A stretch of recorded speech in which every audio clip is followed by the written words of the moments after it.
Brothers and sisters, it seems today, especially when it comes around to this week, at Christmas time, any Christian event, the world is still seeking for witnesses against the Christ. Against his death, against his deity, against his resurrection, and against his teachings. They keep seeking witnesses. Almost at every season, Christian season, you will find reputable journals and periodicals. They are always publishing some anti-Christian propaganda. Or they will always bring out some latest film. Or they will always announce some latest discovery. Some gospel of Barnabas, some gospel of Judas, or some lost tomb they found. They're always doing it. I heard on the radio a couple of years ago where a certain guy, an oceanographic, whatever that is, studied the oceans. He said that it was possible that Jesus walked on a large chunk of ice and not on water. So my point is, these are just examples of when it comes to certain outstanding Christian occasion, the devil still has his crowd seeking witnesses to refute the Christ, to say he was not even a real person, to say that he didn't die, or to say that he did not raise from the dead. Brothers and sisters, if we just check the scriptures, there was enough witnesses that Jesus was indeed the Christ. If we search the scriptures, there is enough witnesses to bring conclusive evidence that the Bible is the Word of God. Amen. If you search the scriptures, there were enough witnesses to prove the innocence of the Christ. So I want to lead you on a little exercise here this morning. I found the 7 witnesses in the New Testament that testified to the innocence of Jesus Christ. I don't know how much of them the scribes and Pharisees knew, but they knew enough to know that Jesus was innocent of the charge. Here we go. Number 1, the famous or infamous Pilate. Pilate's words was to the Jews, I found no fault in this man. You want anything else more than that? The judge says, I find no fault in this man. Today, if a judge says that, he'll just throw the case out. But brothers and sisters, Pilate, after several examinations of Jesus, he declared unequivocally, I find no fault in this man. Evidence number 1. Witness number 1. Pilate, the governor, and the one who presided over that case, says, I find no fault with him. Read the story and you will find Pilate did all that he did to set Jesus free, including scourging Jesus. His first proposal to them was,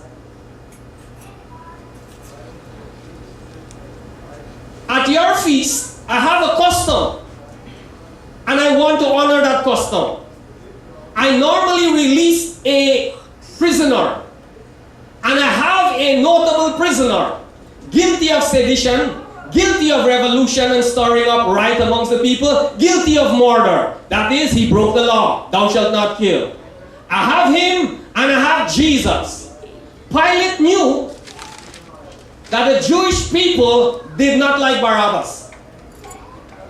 But he least calculated that their venomous hatred for the Christ was so much. And so he offered them, should I loose Barabbas or should I loose the Christ? He was placed in a corner when they say, away with Christ, crucify him, give us that murderer.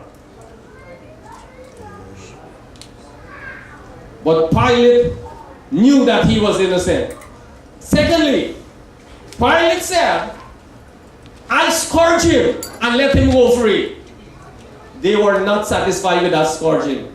It seems as if Pilate thought that when he scourged him, that would have been enough punishment, and that would have satisfied them.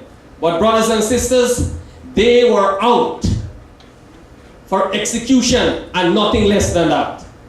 I read in the book of Acts that Jesus was delivered up by the determinate foreknowledge and counsel of God. So even though it was the Jews that delivered him up in the purposes of God, God was fulfilling prophecy. And if God did not permit him to be delivered up, they could not have delivered him. So Pilate testified to his innocence. Pilate tried to further wriggle out of this case. When he heard that Jesus came from Galilee and Jesus belonged to the jurisdiction of Herod, he sent Jesus to Herod. Herod always wanted to see Jesus, and he was hoping to see some miracles performed. Earlier on, the book of Luke records this. Herod had actually sent for Jesus. Some kind of communication took place between Herod and Jesus. And Jesus said, go tell that fox, Herod, and give them a message. Jesus wanted nothing to do with Herod. Jesus knew the vulture and the viper he was. Jesus wanted nothing to do with him. Anyway, Jesus was sent by Pilate for another trial before Herod. When Herod didn't find any fault with him, he sent him back to Pilate.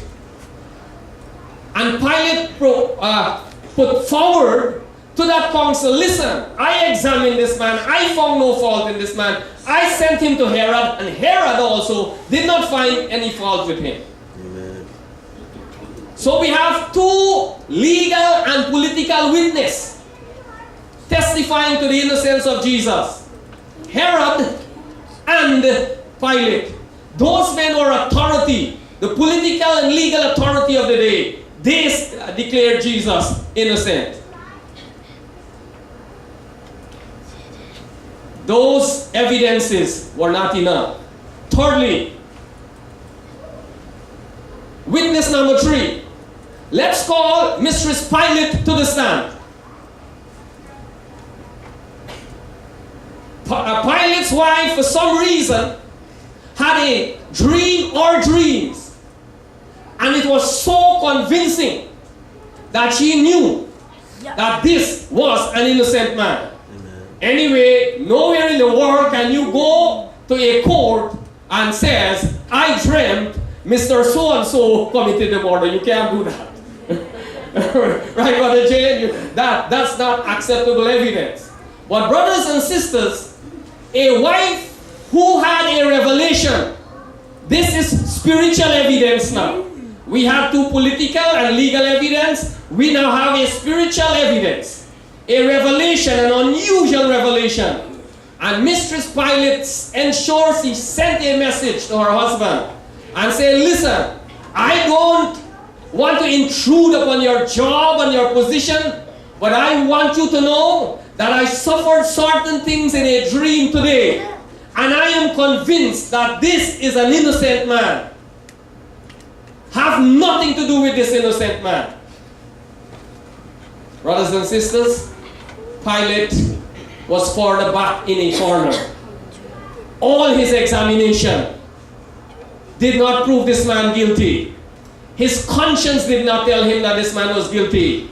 An ally of his, Herod, he seeks support for him, and Herod says this man is not guilty.